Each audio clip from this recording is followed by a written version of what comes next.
সামনে বিপদ দেখতে পাচ্ছেন বিএনপির মহাসচিব মির্জা ফখরুল ইসলাম আলমগীর।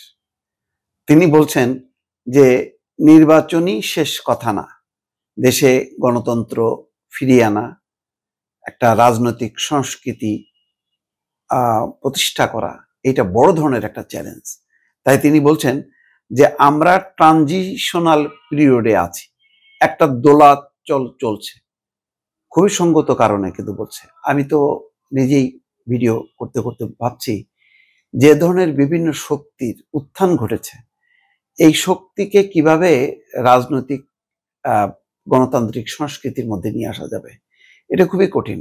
গত 15 বছরে শেখ হাসিনা শুধু প্রতিপক্ষ ধ্বংস করো, প্রতিপক্ষ তার সাথে কোনো বন্ধুত্ব নয়, তার সাথে শত্রুতা, তাকে পারলে নির্মূল করো, এই যে কালচারটা 15 বছর চর্চা করতে করতে এখনকার প্রজন্মের যারা তারা মনে করে যে বিরোধী বলতে কিচ্ছু থাকবে না।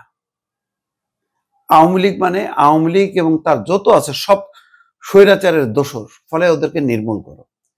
এই নির্মূলের হচ্ছে ওই পাল্টাপাল্টি। আওয়ামী লীগ আমলে যেমন জামাত বিএনপি হচ্ছে সব রাজাকার, স্বাধীনতা বিরোধী, পাকিস্তানের চর, নির্মূল করো। এখন হচ্ছে আওয়ামী দোসর, ভারতের হচ্ছে দালাল, নির্মূল করো।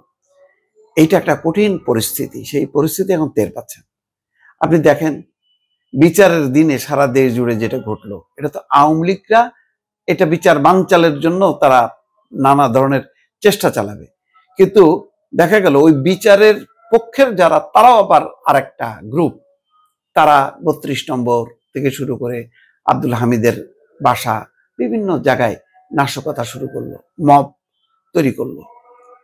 তা আপনি এই যে গোষ্ঠীটা, তারপরে আইন শৃঙ্খলা যে পরিস্থিতি, আপনি থানা পুলিশ সব নিষ্ক্রিয় হয়ে গেছে। আপনি থানা পুলিশকে সক্রিয় না করলে আইন শৃঙ্খলা আপনি কিভাবে নিয়ন্ত্রণ করবেন? সেনাবাহিনী তো নির্বাচনের পর ব্যারাকে ফিরবে, তখন পুলিশ সামলাতে পারবে?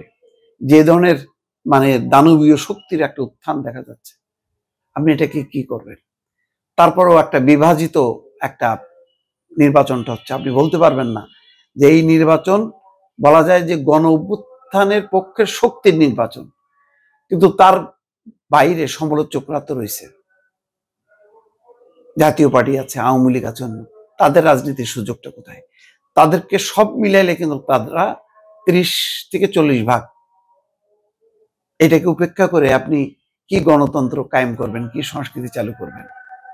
ওইদিকে তাদের মধ্যেও কোনো সংশোধন নেই, তারাও পাল্টা প্রতিশোধ নেওয়ার জন্য দেখেন প্রতিদিন গ্রামীণ ব্যাংকে টার্গেট করছে, গাড়ি ঘোড়া যেখানে সেখানে আগুন দিচ্ছে, অরাজকতা করতেছে। এইটা কবে থামবে? এটা কি থামানো সম্ভব হবে? তারপরে আভ্যন্তরীণ ভাবে হঠাৎ করে বিএনপি জামাত বিপরীতমুখী হয়ে গেল, অদ্ভুত ব্যাপার।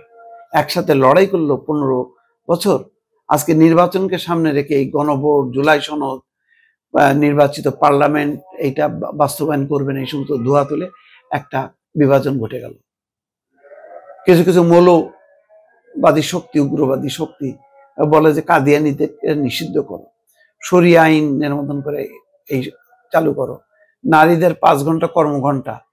এই যে একটা ভিন্ন ধরনের একটা ধর্মীয় উগ্রবাদের উত্থান, একটা গণতন্ত্রের মধ্যে আপনি এটাকে কিভাবে আনবেন?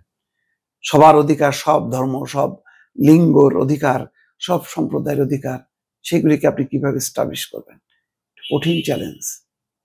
এই চ্যালেঞ্জটাকে সামনে রেখেই একটা নির্বাচন হচ্ছে কোন রকম, আমি বলবো যে, কিন্তু নির্বাচিত সরকার যেদিন আসবে, পার্লামেন্ট যেদিন আসবে, পরের দিন থেকেই আপনার নানা ধরনের ইস্যু তৈরি হবে। সেই ইস্যুগুলি কিভাবে গণতান্ত্রিকভাবে মীমাংসা করা হবে, কিভাবে গণতন্ত্র প্রতিষ্ঠা করা হবে দিন শেষে, সেটা কিন্তু বড় চ্যালেঞ্জ। এই জন্য মির্জা ফখরুল ইসলাম আলমগীর বিপদ দেখতে পাচ্ছেন। আগে মনে করা হতো যে এই যে গণভোট, বিচার, সংস্কার, তারপর নির্বাচন, নির্বাচনটাই অনিশ্চিত, সেই জায়গাটা মোটামুটি নিশ্চিত হয়েছে, কিন্তু এই নির্বাচনটার পরেও তো অনেক কিছু ইস্যু থেকে গেল। এই যে দেখেন, চট করে একটা বন্দর চুক্তি করে ফেললো। নির্বাচিত সরকার যদি মনে করে এই চুক্তি সঠিক না, তখন কি হবে? বাতিল করবেন। বিশাল অঙ্কের আপনার ক্ষতিপূরণ দিতে হবে।